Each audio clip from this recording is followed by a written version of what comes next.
Hi everyone, we're the Macomb County Genealogy Group, and this is Lisa talking. This video is an overview of Ancestry Library Edition. So generally, when a library has a subscription, it is for in-library use, and this can be done using the library's computers, and it may be only through certain computers, so you should check with each library for details on access. But it can also be done using a library's wireless network. Simply connect your own device, a laptop, a tablet, a smartphone, to the network. See each library for further access procedure details. Now, when remote access is available, generally you'll go to the website of the library that issued your library card. The usual process is to sign into the library website with your library card number and password. Then find and click on the link to Ancestry Library Edition. Alternately, sometimes you can click on the link to Ancestry Library Edition and then it will ask you for your library card number information. Now, before we get into the overview tour of Ancestry Library Edition, I want to talk to you about the differences between Ancestry Library Edition and a personal home Ancestry.com subscription. Library Edition has no personalized functions, so there's no creating trees or linking records to personal trees. No DNA services, no extras such as apps, printing of photo books or posters through My Canvas, no progenealogists services, no Ancestry Academy learning, or gift membership. The Library Edition does have some added Learning Center features, research aids, which are downloadable PDFs to help you learn new research techniques, maps to learn the layout and jurisdictional boundaries of state over time, charts and forms to help you organize your research, and there is an email or record home, which is a feature to view, print, or download the records you find while on your own device at home using your email. Now, the public member trees and Ancestry message boards are read-only. There's no uploading of GEDCOM files or data from Family Tree software, and there's no posting or replying to messages on the message boards. If you really want to post and reply, you can sign up for a free guest account on Ancestry.com, and you will have access to the message boards, and you will be able to create your own member tree. So, Ancestry Library Edition does not have parts of these collections. For the obituary collection, it has some obituaries, but not the historical newspapers offered by ProQuest. The historical newspaper collection is not available due to licensing and those historical newspapers that are offered by ProQuest in other databases. ProQuest's genealogy and local history books in the families and local history collections is not available because these books are found in Heritage Quest Online, a database provided by ProQuest. The same goes for the Freedmen's Bank records. The Biography and Genealogy Master Index is only licensed to the .com Ancestry, not the Library Edition, and the same goes for Passenger and Immigration List Index. There are about 90 titles from the publisher Genealogical Publishing Company that are on the .com site, but not on the Library Edition site. And the historical land ownership and reference atlases are not included because that content is in the Historic Mapworks Library Edition distributed by ProQuest. Let's look at the differences between the main menu bars of Ancestry Library Edition and Ancestry. We can see that the Ancestry.com main menu has menu tabs to a lot of personalized areas: trees, DNA, health, the extras. There's an icon for hints, which is that leaf with the number in the blue bubble. There's the internal messaging system, and on the .com site you will see your username at the right end of the main menu. On the Ancestry Library menu bar, which is the top one, you'll see Home, Search, Message Boards, Learning Center, Charts and Forms, New Collections, and instead of your username, you'll see your library name because you're using the library's account. So let's take that tour of Ancestry Library Edition. After your library card is verified, you are taken to the Ancestry Library Edition homepage, which is actually a collection of links that take you elsewhere on the website. There are links to take you to various categories and records down here, or to specific record collections like the census down here. At the top right is reminder information and a link to a 5-minute video on the Email a Record Home feature. Did you forget your USB drive, or do you not want to print while at the library? This feature allows you to send to your email a link so that you can view, print, or download your record finds while at home or wherever you are outside the library. Now, what you will get is a link to view, print, or download that image. You'll actually get two parts. Besides getting the image, here's an example of one, you will get the record view information, what was indexed, and source information, where that image came from, what collection, and where that collection's images came from, so the original source. Let's start with the Message Boards tab. Now, as I said at the beginning, these are read-only on Ancestry Library Edition, but you could find these useful for finding hints and information about other researchers searching the same family or location. You can search the boards overall, and there's an advanced search with some options. You can search for a board, such as a surname board, by typing in and then selecting. Or for in the case of surnames, you can click on the beginning letter of the surname and then the second letter of the surname. Change the listing from 10 to 25, 50, or 100 at a time. And then locating the message board you want for the surname. In addition to surname boards, there are categories boards for localities and topics. So if you're searching for a message board for an area that your ancestor came from, select the country, select the region, such as a state, and look for the sub-region, counties in this case, and then click on the board. This is the message board for Macomb County, Michigan. You can search boards by searching all boards or just a specific message board, and then entering your keywords such as a surname.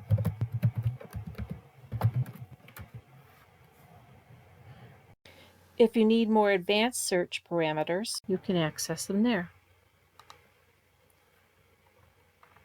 For topic categories, there are a wide variety to choose from. Under the category, there may be subcategories or multiple boards. So if we look at genealogy software, you can see it looks like there's a message board for just about every different genealogy software out there. On the message boards, generally the most recent message thread is listed on top. You can expand the view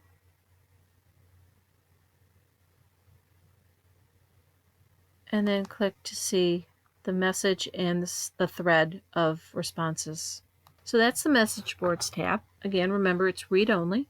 Let's look at the Learning Center tab. The Learning Center has information to help you with your research, from getting started to various other record types such as census, immigration, military, and ethnic research.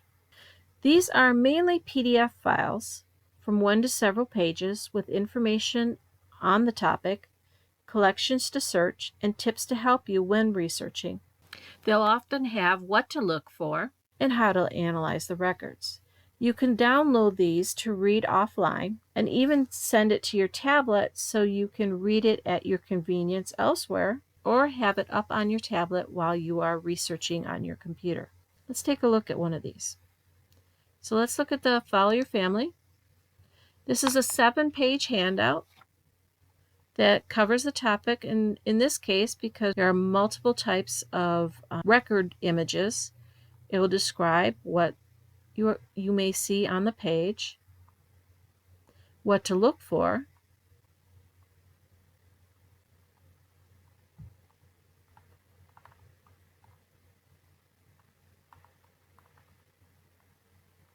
give you tricks to find your ancestors in the records, next steps to take after finding your ancestors in the records. This particular handout also has a summary of what different things were asked in different census years.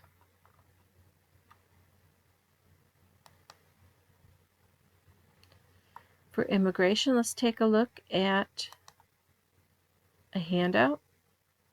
It gives you the history of immigration,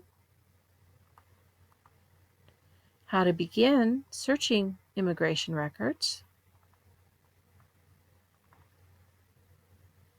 key resources to look at, tricks when researching, and things you should know when researching, and where to look for information to get you started researching in immigration records. So in addition to these research aids, there are also maps. In this particular case, it's based on the United States at this time. If you hover over a state, you'll see some basic information. Clicking on the state will bring up a map. The first link on the left is usually to a research guide for that location. And this information will vary, but generally there's information on record collections, a timeline for the location, and records to search. The other links generally will take you to the Ancestry Wiki. It used to be located on the Wikipedia website, but Ancestry has moved it to RootsWeb website. Here you can learn about researching a particular location in the United States and the various types of records you might find. This information was pulled from a publication called Red Book, American State, County, and Town Sources.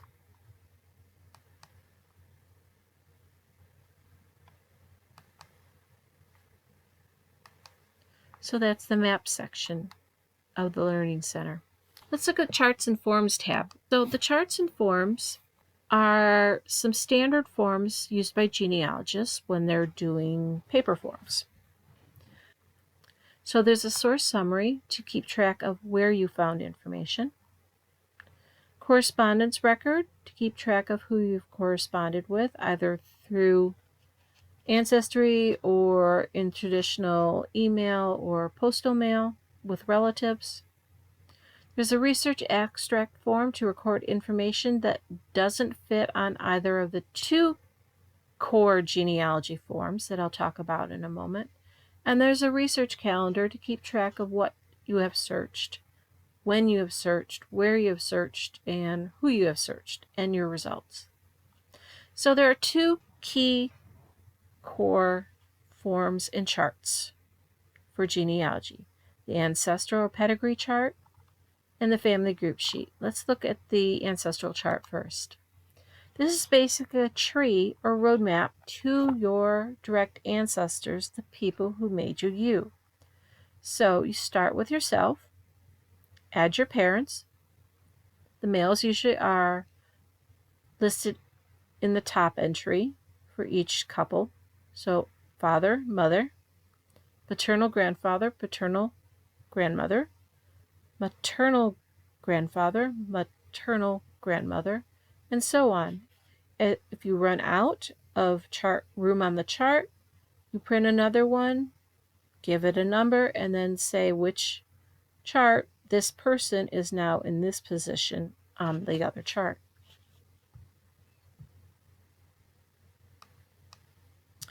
You also have a family group sheet. You will have a family group sheet for each family unit in your family tree. This records the spouses, the husband and wife, and their children, and makes note of the parents, and then their basic details. So a person could appear on at least 3 family group sheets: as a child on their parents' family group sheet, as the husband or wife on their own family group sheet, and as a father or mother on their child's family group sheet. If a person was married more than once or had children with more than one partner, you will have a family group sheet for each relationship. This will help you clearly show which children are from which relationship. In addition to the standard genealogy forms, there are forms, census forms, which have a twofold purpose. One, they help you read the census questions at the top of the page where you found your ancestors. Sometimes that type is very small and hard to read. These forms are clearer. The second purpose of the census forms is for you to abstract the information you found so that you don't have to struggle with reading the handwriting over and over. Write down once what you've read and refer to your form. There are census forms for the United States Census, United Kingdom Census, and some of the Canadian Census. Let's take a look at the New Collections tab now. This is actually a look at the card catalog with the sort filter set to date updated. So you can see the record collections that have most recently been added or updated. If you hover over the title of a record database, you will see the title, the date it was added to Ancestry, and the date it was updated, and a very brief summary of the collection. Now let's look at the search tab, but we're going to start with the bottom and the card catalog and continue looking at it. So you can sort the list of record collections by database title, so starting with the numbers and then A through Z, by the record count in that collection from highest to lowest, or by what I think are the two more useful sort capabilities: date updated, which we saw in new collections, and date added. So this will show you all the new collections. And again, you hover over and see the title of the collection, the date it was added, and the date it was updated, and a brief summary. You can also search by title. So if I want to see any record collection with Revolutionary in the title, I can do that. If I want to search by keyword, either in the title or in the About This Database information, I can do that too. And these all mention pension, either in the title or the description. You can also filter by collection record category, by location, by dates, specifically decades, and occasionally by language. You can actually apply multiple filters to your search. So if I want to look for birth, marriages, and deaths for Canada, specifically Ontario, I've now got 39 different record collections pertaining to birth, marriages, and deaths in Ontario, Canada. The second, third, fourth, and fifth entries on the search drop-down are actually links to specific record categories, generally the most used types of records for genealogists. The all categories, or just clicking straight on the search tab, will take you to the main search page. Here you can search by person, search by collection, and search by location. So let's look at the search by person. What you see here initially is what I would call a basic search.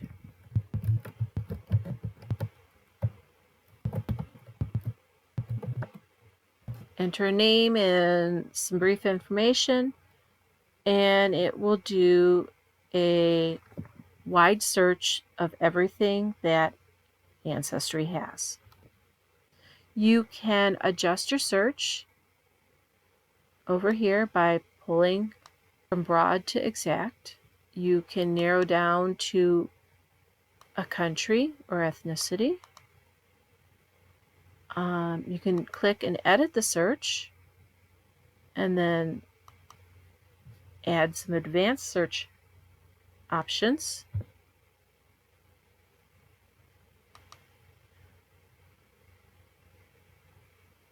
And then if you've made changes, you can update your search. So if I change puddle duck from any variation to exact spelling and update it, I come up with one entry. So there is a J puddle duck somewhere in the world. Let's go back. You can click here for more search parameters for an advanced search. And when you enter names, you have some filters available in some of these search parameters. So for last name, you can do an exact search, meaning exactly how I spelt it, or you have options to include sounds like, similar, or soundex. Soundex is an indexing system developed by the sound of your name, so that regardless of how it's spelled, if it sounds similar, it will be located together or found, in this case, by a search. So for Michigan residents, if you look at your driver's license, you have a driver's license number that starts with the letter of your last name and a bunch of numbers. That letter and the first 3 numbers of your driver's license is actually the soundex code for your surname on your license.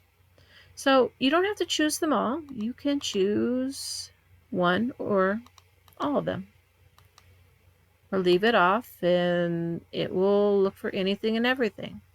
For the first name, you have the choice of exactly how I spelt it, sounds like, similar, and initials. Initials are helpful because sometimes in records people are recorded by their initials, and so if you search on the name you know them by, you may not find the record because they're recorded by initials. There's also a search feature called Wildcards. So I can look for 3 letters and then the wild card, and so no matter how it's spelled after that, John, Johnny, if it's starting with JOH, it will locate those variations. If I have just one letter and I'm not sure how it appears because I found it with, like, say, an I and an E, if I use a question mark, it will look for just that one letter difference. Here, this asterisk is multiple letters. For locations,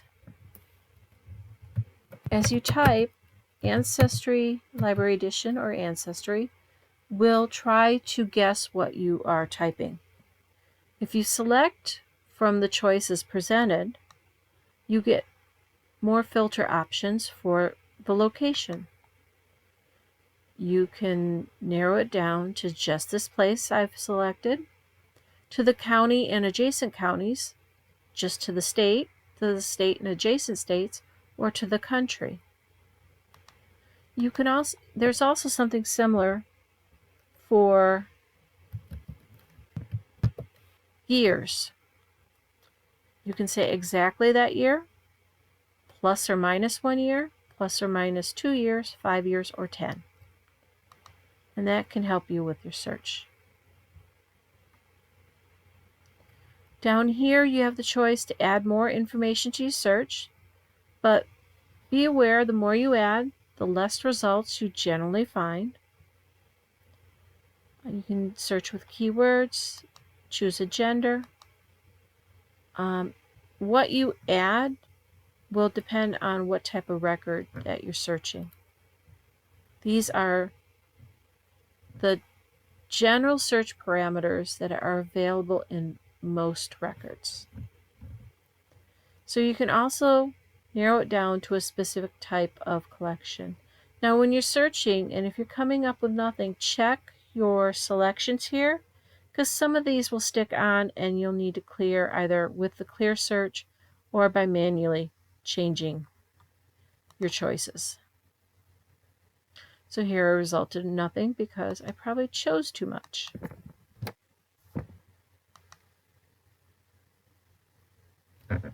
There's some choices.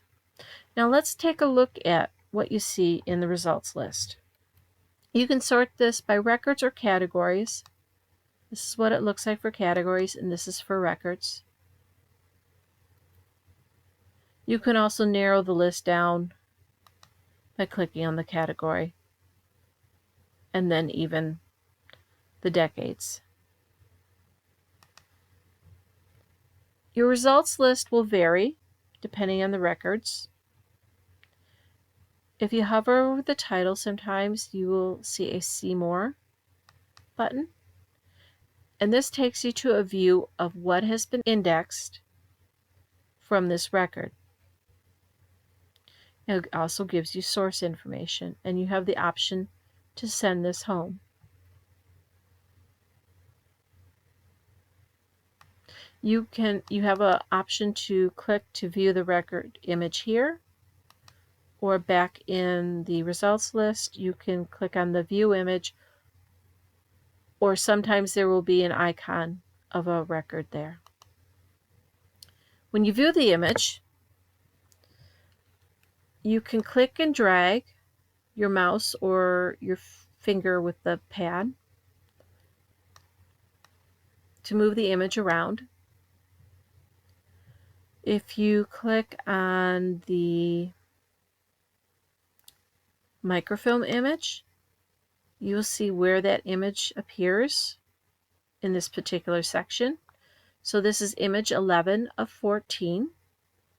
You could actually jump around if you're manually searching for something and change the image number. Now, image number is not page number. It's the image of the record.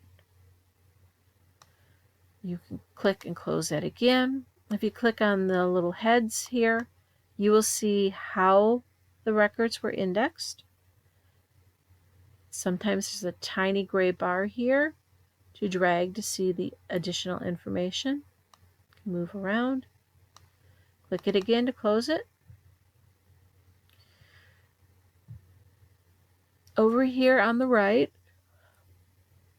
are options to enlarge and reduce.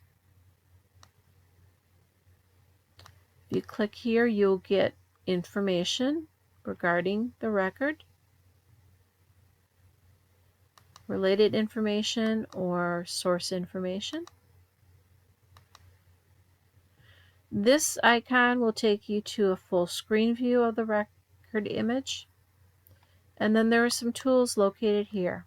From here you can print, and when you print from here you will just get the image. If you print from your file print in your browser, you will get this top information also, not just the image.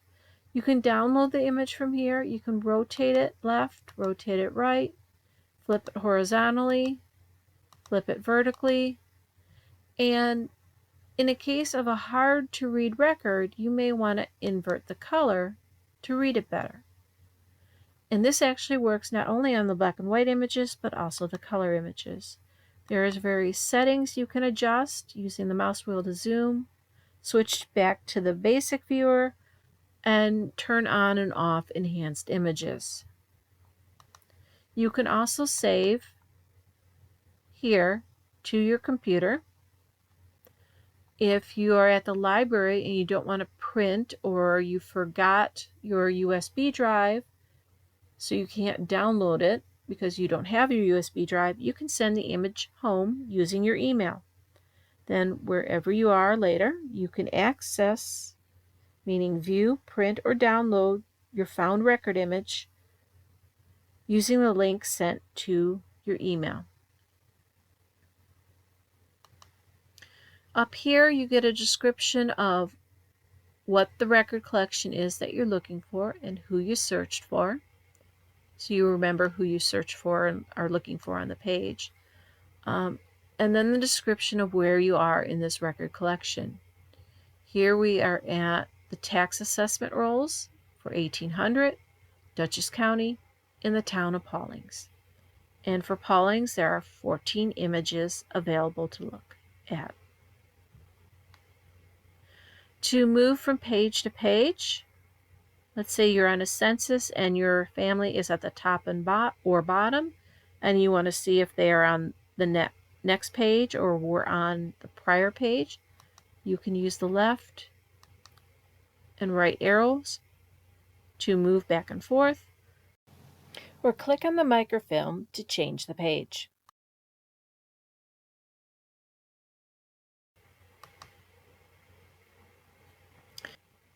That's how you look at the results list and how you look at a record. Back to the main search page, you can look through records by category. So our first search, we did a broad search using just the basic search here. If you want to do a focus search, meaning you know exactly what record collection you want to look at, you can drill down and locate it and go to that specific collection. So let's go to the U.S. Federal Collection of Census, and then scroll down to the bottom here, and we're going to select the 1940 census. Now, on a specific record collection page, you get the title of the collection, generally information here about where the original source of the information came from. You actually get search parameters based on the information indexed for this particular record collection.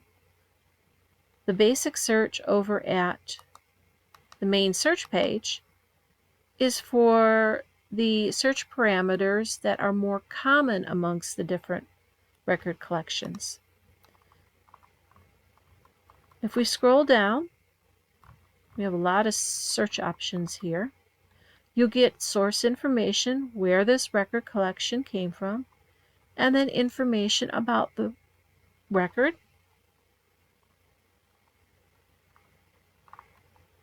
and usually tips about how to search the record collection. On the right, you will get usually a way to browse the record collection. So if you're not finding who you're looking for, it may be because that particular record collection is not completely indexed, or how you were searching isn't coming up with how the person is listed in the record. So you could go to Michigan, choose your county, and let's say you know your person's in a specific town or city. You can then manually search it page by page. Okay, so let's look for someone. If you know the location, generally where they are, either state, town, or city, or township, or city, enter in what you know. If you get too specific, you're going to end up with less results. If you keep it a little general, you'll have more results. And you kind of got to weigh back and forth what's the best way to do it. So let's look at this entry. Now you see here we can click on View the Record. This is what's been indexed. And we can look at that with more detail. And occasionally in some of the records it will tell you what else was indexed from it. You can click to view the record here. Can't read the questions at the top or what's on the page, you can click the blank form. You can send this to yourself if needed. And then you can click on the image icon and view the record. For some record collections, the person you search for will be highlighted on the page. Now let's look at by location. You can click on the map for the location you want, or from the listing below the map. So if I choose Michigan, it will bring up the map again and a listing of databases. Now this is a listing by the highest amount of records in each collection. Generally, I find a more useful listing by clicking underneath the link underneath the location.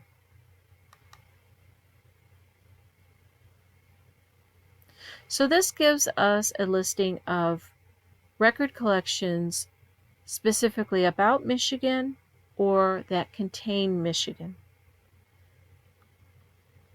divided up by record categories. You can change the location that you're at over here, and you can actually narrow this list down by subregions, in this case counties.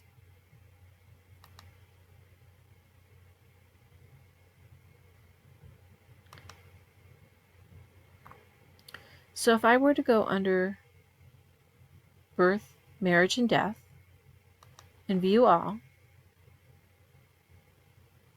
I will get a listing at the top of those databases unique to Michigan, and then those databases that contain Michigan.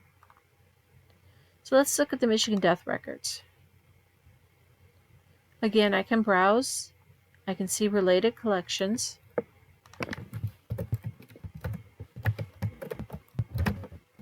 and I can search. I can view the record, or I can view the image. I always suggest viewing the image because there's generally more information here than was indexed by the indexer. And don't forget to download the image to your computer so that you can reference it later. You'll follow the same process if you need to look for records of another country. Click on either the map or the name below, and then click on that link to find the listing. With records from other countries, you need to realize that the records are going to be in that country's language.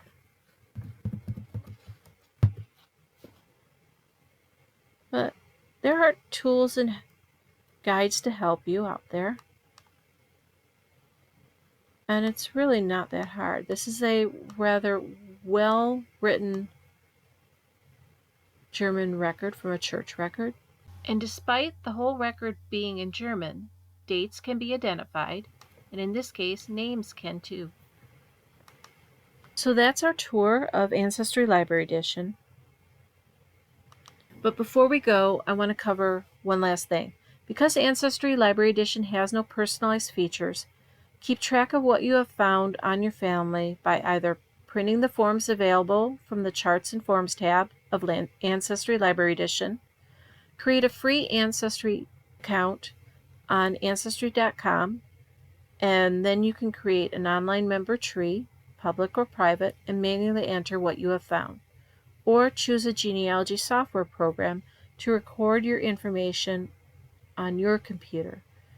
Our Macomb County Genealogy Group website has a blog post detailing the various genealogy software out there. You can also learn how to begin genealogy by going to our Macomb County Genealogy website and the research help page and downloading our MCGG Beginner's Kit for information on how to start, and it contains additional forms. Thank you for watching. I hope some of this was useful for you in beginning your search on Ancestry Library Edition.